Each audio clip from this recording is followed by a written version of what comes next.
Brigadier General Amir Lazar, head of the Israeli Air Force Air Division, thank you so much for joining us. Let's begin with a quick overview of the air campaign in Gaza. צה"ל וחיל האוויר ממשיכים לפעול. The IDF and the Israel Air Force are still operating in Gaza to fulfill our goals and to carry out our mission on the offensive side and mainly in our defensive operation. We are there to finish what we started, and that is to inflict serious damage on Hamas and the Islamic Jihad, starting with their ability to launch rockets and ending with destroying their underground infrastructure. If you ask me, the latter is our most important achievement so far. We're not only talking about destroying the physical infrastructure, but on the strategic level, taking away the capability Hamas has built over the years, not just to infiltrate into Israel, but a real ability to wage underground war, even when we have troops on the ground.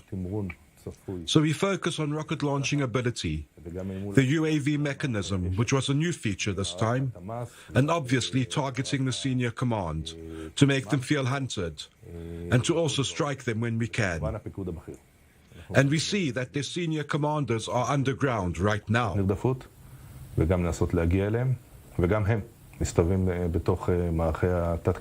So let's dissect all of that for a second. How complicated is it? I'm trying to get inside your head as someone who is leading this operation. How complex is it to act in a place as small and as densely populated as Gaza, with 2 million people living in 350 square kilometers in a very densely populated area, and the Air Force is trying to strike very specific targets?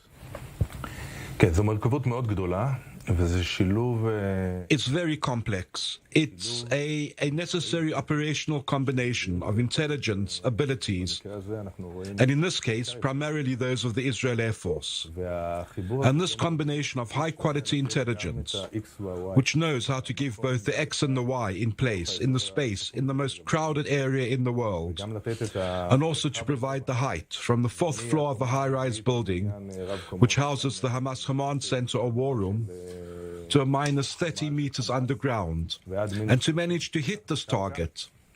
It's a tremendous operational challenge. And I think in this round, as opposed to previous rounds, I'll be cautious about saying we managed to crack the system, but we did manage to significantly strike using our ability to combine intelligence with kinetics.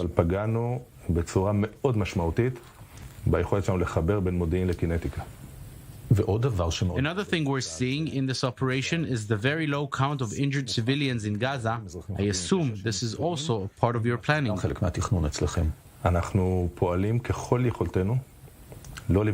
We're operating to the best of our ability not to harm the uninvolved. As opposed to Hamas, or contrary to them, they built their entire subterranean apparatus under high-rise buildings, under hospitals, under schools. That's where they are. We're doing everything to show how we operate an evacuation route, where we have an operational loss. Because when a building is evacuated, the terrorists go out with the civilians. But we are very, very careful in this regard. And the low number of casualties against the enormous firepower we are using proves both how accurate we are and how careful we are.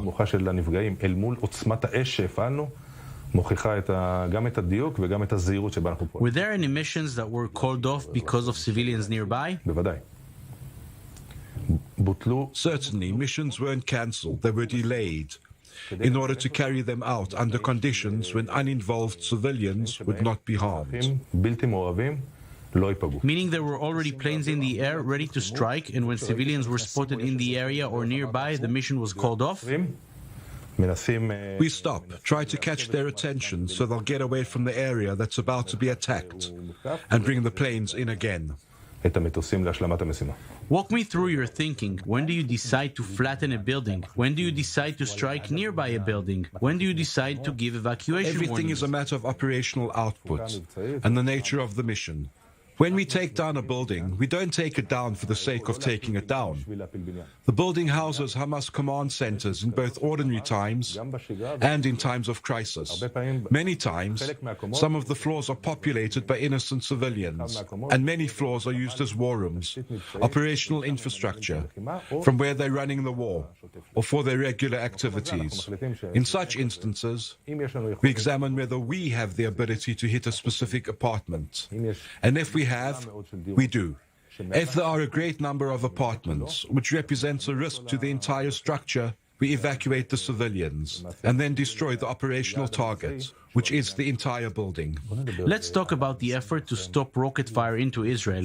In the end, we see that rockets are constantly being launched, even as we speak right now. And at the same time, we know that the Air Force is targeting the launchers. Can you try and explain to our viewers how can they fire so many rockets despite ongoing airstrikes? First of all, it's important for me to point out that Hamas is fighting a war of awareness, that it's 100%. Hamas aims all its firepower, its air power, even its maritime capabilities, such as the suicide submarines we recently found out about, to influence awareness.